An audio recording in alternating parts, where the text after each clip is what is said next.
రసాయన వ్యవసాయం విముక్తి కోసం చూస్తున్నారా? గోవు పాలనతో పాటు చేయు గో ఆధారిత వ్యవసాయం నీ ధ్యేయమైతే నీ అవసరం ఇక్కడ.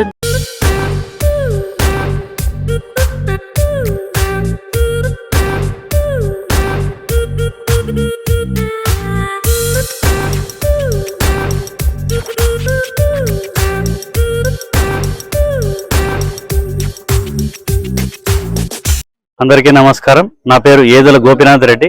మాది ఉప్పలపాడు గ్రామం, ఓరకల్ మండలం, కర్నూలు జిల్లా. నేను గత 13 సంవత్సరాలుగా ఈ ప్రకృతి వ్యవసాయాన్ని మొదలుపెట్టాను. ఫస్ట్లో కొంచెం ఇబ్బందులు ఉండేవి, తర్వాత అలవాటు అయిపోయి ఈ వ్యవసాయ విధానాన్ని కొనసాగిస్తున్నాము. పాలేకర్ మెథడు, తర్వాత చింతల వెంకటరెడ్డి మెథడు, ఆయిల్స్, గానుగ చెక్కలు ఇవి ప్రధానంగా వాడుతున్నాము. మేము ప్రధానంగా ఈ ఆనియన్ పంట సాగు చేస్తున్నాము కర్నూలు జిల్లాలో. ఇవి వచ్చేసి మనం వర్షాకాలంలో మా ఓన్ విత్తనాలు వాడతాము. అప్పుడు వర్షాకాలంలో వచ్చిన విత్తనాలని రబీలో నాటుకొని అక్కడి నుంచి వచ్చిన గింజలతో ఇవి డెవలప్ చేస్తాము. ఎండల కాలంలో బయట నుంచి తెచ్చుకున్న ఆనియన్ సీడ్ని అక్టోబర్లో పోసుకొని నవంబర్ ఎండింగ్ లోపల ఈ ఉల్లిగడ్డల్ని నాటితే మనకి ఫిబ్రవరి ఆఖరి లోపల వచ్చేస్తాయి. ఈ పంట కాలం వచ్చేసి సీడ్ కంపెనీని బట్టి 90 నుంచి 100, 110 రోజులు పడుతుంది. అదే మనకు ఖరీఫ్ లో వేసుకోవాలంటే మా ఓన్ విత్తనాలు ఏప్రిల్ ఎండింగ్ వీక్ లో వేసుకుంటే మే ఎండింగ్ లో కానీ జూన్ ఫస్ట్ వీక్ లో నార వస్తుంది. జూన్ ఫస్ట్ వీక్ లో అట్లా నాటుకుంటే ఆగస్టు ఎండింగ్ లోపల ఈ క్రాప్ వచ్చేస్తుంది. ఖరీఫ్ లో వచ్చేసి మాకు ఎకరాకు ఒక 70 నుంచి 60, 50 క్వింటాళ్ళు దాకా వస్తుంది. అదే రబీలో బయట విత్తనాలు వేస్తే మనకి కొంచెం ఎక్కువ దిగుబడి వస్తుంది. ఇవన్నీ మేము ఓన్ షాప్ పెట్టుకొని ఈ ఉల్లిగడ్డలు అమ్ముకుంటున్నాము. ఇది ప్రధానంగా. ఈ ఉల్లిగడ్డలు వచ్చేసి ప్రధానంగా నీమాశ్రము, తర్వాత బ్రహ్మాశ్రము, దశపర్ణి కషాయము, తర్వాత వేప నూనె, కానుగ నూనె, ఆముదం నూనె, ఇట్లా రకరకాల నూనెలు వివిధ స్టేజ్లో ఒక 4-5 రోజుల వ్యవధిలో, వారం వ్యవధిలో స్ప్రే చేసుకుంటూ వచ్చాము. పైరైతే క్రాప్ పర్లేదు, బాగానే వచ్చింది. అండ్ తర్వాత వచ్చేసి మనం పసుపు పంట సాగు చేస్తున్నాము. ఈ పసుపు వచ్చేసి మనం గత 13 సంవత్సరాలుగా ఈ పసుపు విత్తనాన్ని సాగు చేస్తున్నాము. ఇది వచ్చేసి సుగంధం రకము, లోకల్ గా ట్రెడిషనల్ గా ఉండే వెరైటీ ఇది. నేను 13 సంవత్సరాల కింద మా ఊర్లో ఒక రైతు దగ్గర తీసుకొని దాన్ని ఇక్కడే సాగు చేస్తున్నాము. మా పొలంలో వచ్చేసి బ్లాక్ సాయిల్, కొంత రెడ్ సాయిల్ కూడా ఉంది. ఈ బ్లాక్ సాయిల్లో కొంచెం వర్షాలు ఎక్కువైనప్పుడు ఇబ్బంది పడుతున్నాము, కొంచెం వాటర్ స్టాగ్నెంట్ అయ్యి. ఎట్లా మిగతా టైంలో అయితే పెద్దగా ఇబ్బంది ఏం లేదు. వాటర్ సఫిషియెంట్ గా ఉంటే కనీసం వారం 10 రోజులు, 10 రోజులకు ఒకసారి వాన పడుకుంటే వర్షాకాలంలో కట్టాలి. అదే మనము దసరా పండుగ తర్వాత కొంచెం నీళ్ళ తడి ఎక్కువ కావాల్సి వస్తుంది. దాదాపు ఈ పంట వ్యవధి వచ్చేసి 8 నుంచి 9 నెలల వ్యవధి. ఇంకొకటి ఏంటంటే జనరల్ గా అందరు రైతులు ఈ కొమ్మ పసుపు ఫింగర్ ని ఎక్కువ విత్తనంగా వాడుతుంటారు. దాని బదులు మనం వంట పసుపుని ఎన్నిక చేసుకుంటే ఇది విత్తన మోతాదు ఎక్కువ అవుతుంది. ఫర్ ఎగ్జాంపుల్ ఈ కొమ్మ పసుపు మనకి ఎకరాకి 400 నుంచి 500 కేజీలు పడితే ఈ వంట పసుపు దాదాపు 1 టన్ పడుతుంది ఎకరాకి. 1 టన్ తీసి పెట్టుకుంటే సరిపోతుంది. దీంట్లో ఏమంటే మనకి ఈ కొమ్మ పసుపులో ఎకరాకి 40 నుంచి 50 పీసెస్ వస్తాయి కేజీకి. దీనిని ఈ నాబ్స్ దగ్గర కట్ చేసుకుంటే మనకి 70 పీసుల దాకా వస్తుంది. అదే వంట పసుపుని కొంచెం కట్ చేసి నాటడం కొంచెం ఇబ్బందికరమైన ప్రక్రియ. అందువల్ల మేము డైరెక్ట్ ఈ వంట దాన్ని నాటుతున్నాము. దీని ముందుగా ఈ పసుపు పొలం వేసే పొలంలో మనం పచ్చిరొట్ట పైరులు, జనుము, జీలిగ, పిల్లపెస్తర, పెసులు, మినుములు అన్ని కలిసి ఎకరాకు ఒక 15 కేజీల నుంచి 20 కేజీల దాకా చల్లుతాము. మేలో కానీ మార్చిలో చల్లుతాము ఇవన్నీ. తర్వాత ఒక 4-5 తల్లు ఇస్తాము. మే ఎండింగ్ లోపల అంటే మనకి పూత నుంచి పచ్చి బుడ్డ ఏర్పడి పచ్చి బుడ్డ నుంచి ఒట్టి బుడ్డ అయ్యే స్టేజ్ లో దాదాపు 2 నెలల టైంలో ఈ పచ్చిరొట్ట ఎరువుల్ని రోటావేటర్ కొట్టేసి తర్వాత ఆ ఎకరాకి వచ్చేసి ఒక ట్రాక్టర్ నుంచి 2 ట్రాక్టర్ల పశువు ఎరువులు చల్లుతాము. తర్వాత ఏమైనా వీలైతే గొర్రెల మంద కూడా ఒక 4-5 రోజులు, ఒక 1 ఎకర్లో 2 days లాగా గొర్రెల మంద కూడా ఆపుతాము. తర్వాత ట్రాక్టర్లతో దుక్కి దున్ని ఎద్దులతో గొర్రె తిప్పుకొని పాసుకొని పొలం నీట్ గా రెడీ చేసుకుంటాము. తర్వాత మనం విత్తనం వేసే ముందర ఎకరాకు ఒక 50 కేజీల వేప చెక్క, కాను చెక్క, ఆముదం చెక్క, కుసుమల చెక్క, పూల చెక్క అన్ని 1 బ్యాగ్ పొలంలో మెయిన్ ఫీల్డ్ లో చల్లేస్తాము ఆఖరి దుక్కిలో.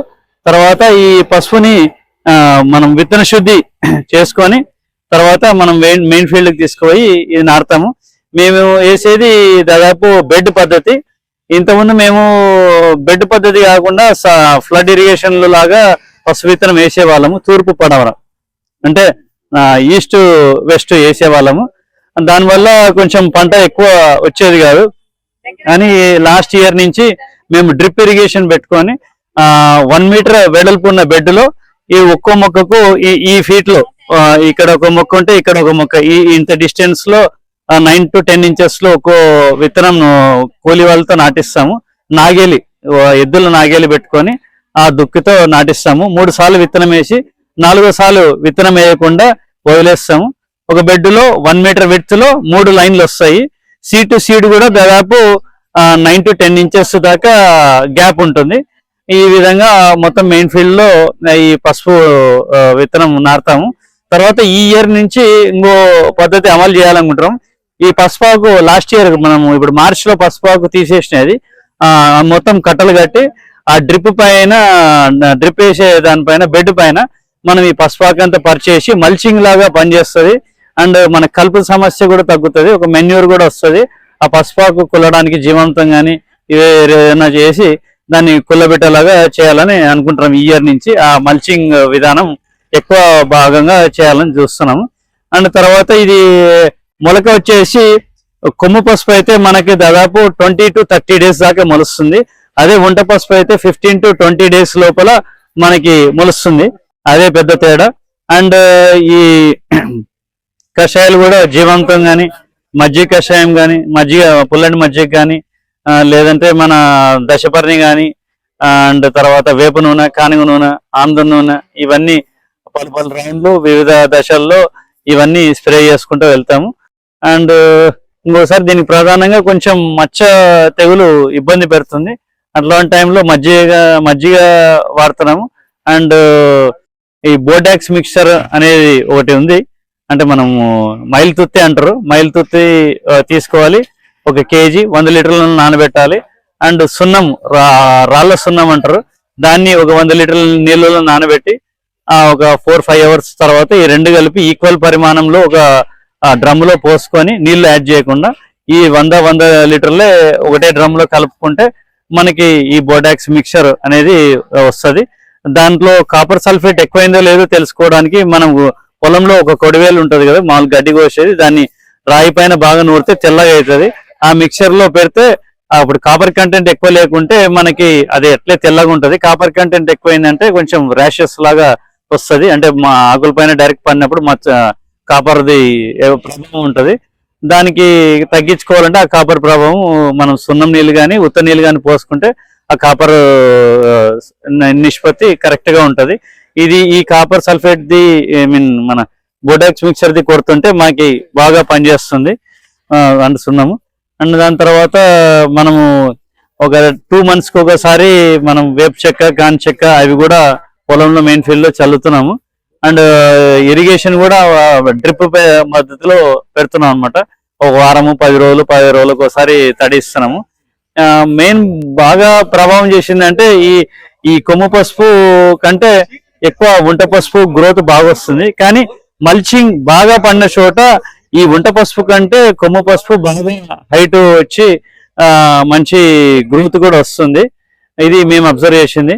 మాకు లాస్ట్ ఇయర్ ఇంతవరకు హైయెస్ట్ ఈల్డింగ్ 1 acre లో దాదాపు 100 క్వింటాల పచ్చి పసుపు వచ్చింది.